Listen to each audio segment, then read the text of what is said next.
notícia! Gente, infecções urinárias de repetição têm tratamento. Bora aprender?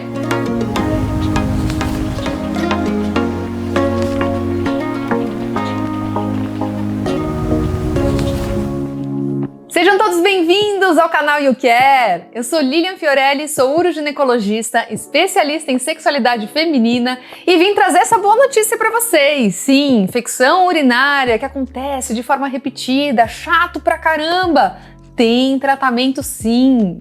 Se você ainda não assistiu o outro vídeo que eu falo sobre infecção urinária, 13 dicas de como evitar infecção urinária, sugiro que você assista. Pode ser depois de assistir este vídeo, tá? E eu vou trazer alguns conceitos daquele vídeo aqui e aí a gente vai elaborar o nosso tratamento da infecção urinária. Uma coisa que eu disse lá no outro vídeo e que eu vou trazer aqui de novo é que a infecção urinária é um dos sinais de que o corpo está precisando de ajuda. Principalmente essas infecções urinárias que vêm de forma repetida, a culpa não é da bactéria não, é de um corpo doente. Por isso eu vou dividir esse vídeo em duas fases. A primeira fase, a gente vai tratar a causa da infecção urinária. E a segunda fase, vamos fazer a profilaxia para que não aconteçam novas infecções. Então, para começar na primeira fase, vou falar então de como a gente trata as causas das infecções urinárias e como exemplo eu vou trazer 9 tipos aí de causas de infecções urinárias. Para ficar mais fácil nosso raciocínio, como eu já disse lá no outro vídeo, grande parte das infecções urinárias tem muito a ver aqui, ó, com a parte anatômica da mulher. Então a gente vai começar com causas intestinais, depois a gente vai para causas vaginais e depois causas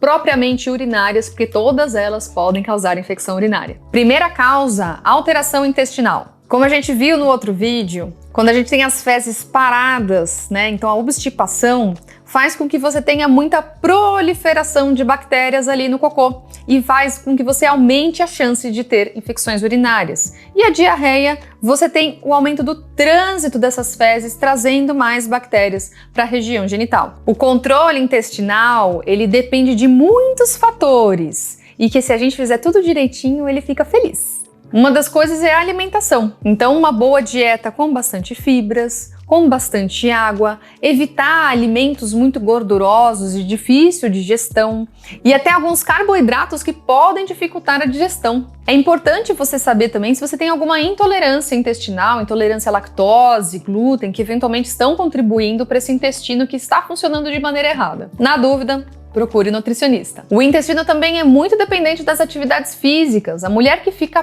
parada, o intestino fica parado. Então é importante que sim, você tenha algum tipo de atividade, que seja uma caminhada ou até um exercício mais intenso, mas que você dê um estímulo para esse corpo. E claro, questões emocionais. A gente sabe que muitas pessoas só fazem cocô no banheiro da casa delas, né? Então fica aqui presa. Se você é uma dessas pessoas, primeiro trabalhar um pouco aí para realmente ficar um pouquinho mais relaxada, mas a gente sabe o quanto que isso é difícil, mas tenha uma rotina de forma que você consiga evacuar antes de você sair da sua casa e aí evita esse desconforto. A segunda dica são os tratamentos das infecções genitais. Como a gente viu no outro vídeo, as infecções genitais, elas podem ser uma das causas das infecções urinárias, por isso é muito importante que a gente faça a investigação e o tratamento adequado. E essas infecções, elas podem ser uma candidíase, uma gardnerella e até uma clamídia. Muitas dessas infecções são até assintomáticas, então é difícil às vezes a gente saber que exatamente é essa a causa.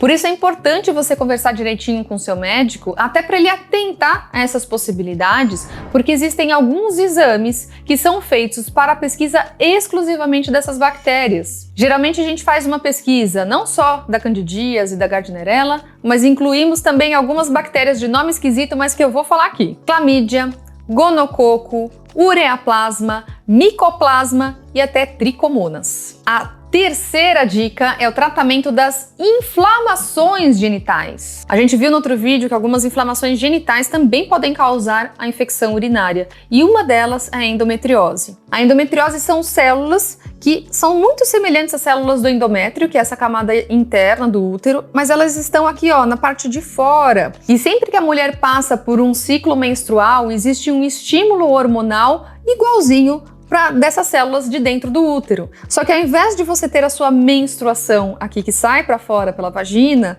essas células, como estão dentro da pelve, elas sangram para dentro da barriga. Geralmente são associadas com bastante cólica, bastante desconforto, dor na relação sexual, mas como essas células causam uma inflamação na região pélvica, também favorecem a infecção urinária. Existem milhares de tratamentos para endometriose, desde tratamentos clínicos, como o uso de anticoncepcionais, outros tipos de hormônios, mudanças de estilo de vida e até cirurgia. Inclusive, super indico o canal Endotox, que fala só sobre endometriose, hein? Mas temos outras doenças ginecológicas também nessa região que favorecem a infecção urinária. Aqui no canal You Care a gente também fala muito sobre prolapso genital, que são as bexigas caídas, né? Então, quando a bexiga entra dentro da vagina, útero caído, intestino caído, que favorecem a entrada de bactérias dentro do canal urinário. Aqui no canal a gente também fala sobre vários tratamentos do prolapso. Vou falar aqui algum deles, que seria a fisioterapia de assoalho pélvico, pessário e até cirurgia. A quarta dica é o tratamento da atrofia genital. Algumas mulheres que estão na menopausa ou às vezes até que estão amamentando têm uma queda muito grande de um hormônio chamado estrogênio e deixam a pele fina, não só do corpo, mas na região genital também. Isso diminui bastante a lubrificação, o que pode eventualmente causar até dor no sexo, mas não é só a pele da vagina que fica fina, é de toda a região genital, inclusive da parte interna da uretra. Como tratamento, geralmente a gente pode usar hormônios, e aí são hormônios que são locais, não adianta fazer a terapia hormonal, né? Então na menopausa, que faz a terapia hormonal por via oral, por gel aí transdérmico, tem que ser via vaginal. Existem alguns fitoterápicos também locais que a gente pode usar, mas um grande tratamento que a gente tem para esse tipo de situação é o laser. Uma das principais indicações do laser vaginal é sim a atrofia genital, e se essa for a causa da sua infecção urinária, tá feito o tratamento. A quinta dica aqui para o tratamento da causa da infecção urinária são exercícios de assoalho pélvico. Como a gente viu, na nossa pelve existe um assoalho, um chão cheio de músculo. É exatamente esses músculos que participam da sustentação da bexiga, do intestino, do útero e também do fechamento da uretra, da vagina e também do ânus. Lembra como é tudo muito juntinho, ânus, vagina, uretra? Se a gente não tem uma musculatura boa ao ponto de fechar esses buracos, muito provavelmente essa bactéria vai passear com mais frequência nessa região. Por isso é muito importante fazer exercícios de assoalho pélvico. A sexta dica aqui para a gente tratar a infecção urinária é o tratamento da nefrolitíase. Calma, eu sei que eu falo às vezes uns nomes esquisitos, mas eu explico, tá? Nefrolitíase nada mais é do que pedras no sistema urinário. As famosas pedras nos rins. Como a gente viu no outro vídeo, a pedrinha pode ser um meio de cultura para essa bactéria. E aí o que acontece é que o antibiótico não consegue matar e a bactéria fica ali se proliferando, dando nova infecção urinária. Que a gente precisa tirar essa pedrinha dali. Uma das primeiras coisas, água, muita água. Dependendo do tamanho da pedra, se for menor aí do que 4 milímetros, às vezes simplesmente se a gente lavar a região, a pedrinha vai embora. Algumas situações em que a pedra é muito grande, ou se eventualmente a gente já descartou todas as outras causas, viu que só falta isso, às vezes vale a pena um procedimento para retirar as pedras, e esse procedimento é feito pelo urologista. A sétima dica aqui para a gente tratar a infecção urinária é também a pesquisa de tumores e eventualmente o tratamento desses tumores. A gente está falando aqui de tumores benignos e tumores malignos. Tumor nada mais é do que células que se proliferam de forma desordenada. E a gente acabou de falar sobre a endometriose. A endometriose ela pode funcionar como se fosse um tumor benigno. E se eventualmente ela está aqui dentro da bexiga, aqui, ó, se ela tem alguma protusão ali lá para dentro, ela funciona como um corpo estranho, igual as pedrinhas que a gente acabou de falar. A bactéria gruda no tumor e por mais que você dê antibiótico, ele não sai dali. E aí a gente sabe, né? E a endometriose é uma doença benigna, a gente existe tratamento cirúrgico para retirar esse tumor, mas existem tumores malignos, por isso que é importante você saber se você tem ou não e qual que é a melhor forma de tratamento. Oitava dica aqui para o tratamento da infecção urinária é controle das doenças de base, principalmente a diabetes. A gente sabe quanto a diabetes pode aumentar a chance de infecções urinárias, principalmente se tem uma diabetes descompensada, e não só a infecção urinária em si, mas outras disfunções. O descontrole da diabetes deixa a urina com bastante açúcar. Açúcar é um alimento para qualquer tipo de ser vivo, seja bactéria, seja fungo. Por isso, se você aumenta o açúcar dentro da urina, você aumenta a proliferação de seres vivos ali. E aí não tem jeito, né, gente? Precisa buscar realmente o seu médico, ver qual que é a sua doença, tratar adequadamente a sua doença. Se for uma diabetes, geralmente é o endocrinologista. E pode ser que você precise de medicamento, via oral ou até uma insulina. E ainda falando sobre causas de infecções urinárias, eu trago aqui, ó, a 9ª dica de como a gente evitar essa infecção urinária, que é estilo de vida. A gente sabe que um corpo cansado, um corpo que está precisando de ajuda, ele está mais suscetível a ficar doente. Por isso é fundamental que você durma direito, as horas que seu corpo precisa. Tem gente que precisa de 8 horas de sono, tem gente que precisa de 9 horas de sono. Veja se está adequado isso para você. Se eventualmente você for para uma festa, teve uma bebedeira e descanse um pouquinho mais, dê um pouco mais de energia para esse corpo, não vai beber loucamente se você sabe que no dia seguinte precisa trabalhar. E claro, controle de estresse, né? O quanto que o estresse também influencia na nossa imunidade. Com essas 9 possíveis causas de infecções urinárias, vocês já viram que tratar a causa, a gente trata a infecção. O tratamento da infecção urinária em si, no episódio agudo, ele requer geralmente antibiótico, isso com certeza. Mas se você não trata essas causas que a gente acabou de falar, é muito possível que ela volte. E é por isso que a gente fala que antibiótico sim, pode usar, desde que seja durante a fase aguda da infecção urinária, mas a gente precisa fazer algumas profilaxias para que ela não volte. E nesse processo que você está tentando descobrir qual que é a causa, tentando tratar a causa, existem algumas profilaxias adicionais que podem te ajudar. E agora passamos para a segunda fase do nosso vídeo, que é a hora que a gente fala de profilaxia. Eu vou dar 5 possíveis profilaxias aqui para vocês, mas eu quero que vocês entendam que nenhuma dessas profilaxias sozinha vai conseguir ser tão eficaz no tratamento e na prevenção da infecção urinária. Tudo isso que a gente falou antes de tratar a causa da infecção urinária é extremamente importante e mais importante. Então vocês vão ver que grande parte do que eu coloco aqui como profilaxia é uma ajuda, mas que sozinha não faz milagre. A primeira possível profilaxia são os probióticos.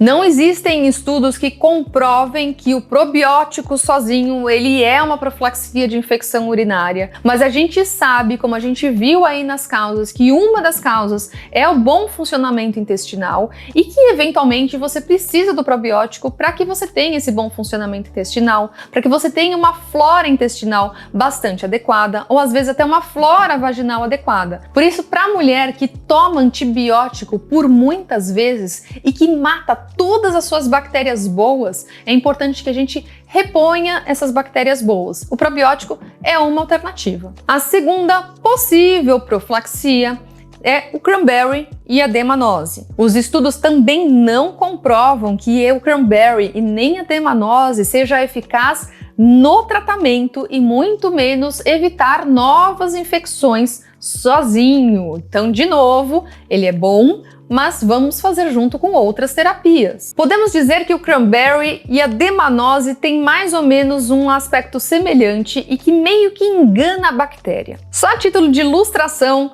olha essa bexiga triste porque entrou uma bactériazinha lá dentro. Vamos ver o que a bactéria está fazendo lá dentro. Vamos supor que esse branco aqui é a parede interna da bexiga, a bactéria entrou ali, ela adora grudar na parede da bexiga, se deliciar e causar a famosa cistite. Mas se a mulher tomou o seu cranberry ou tomou a demanose, pode ser, né? Não é uma regra, mas pode ser que a bactéria se interesse mais em grudar nesse cranberry e fique aqui, ó, na urina. No próximo xixi, você tomou água, ela vai embora. Então o cranberry só funciona quando você toma. Ele não tem um efeito de longo prazo. Você tomou hoje, ele vai fazer efeito outro dia. Você tomou hoje, ele vai funcionar hoje. Amanhã precisa tomar outro. Por isso o tratamento do cranberry ele não deve vir sozinho, ele tem que vir com o tratamento da causa da sua infecção urinária e ele vai te ajudar a você diminuir episódios ou até amenizar os episódios de infecção urinária até você ter o seu tratamento definitivo.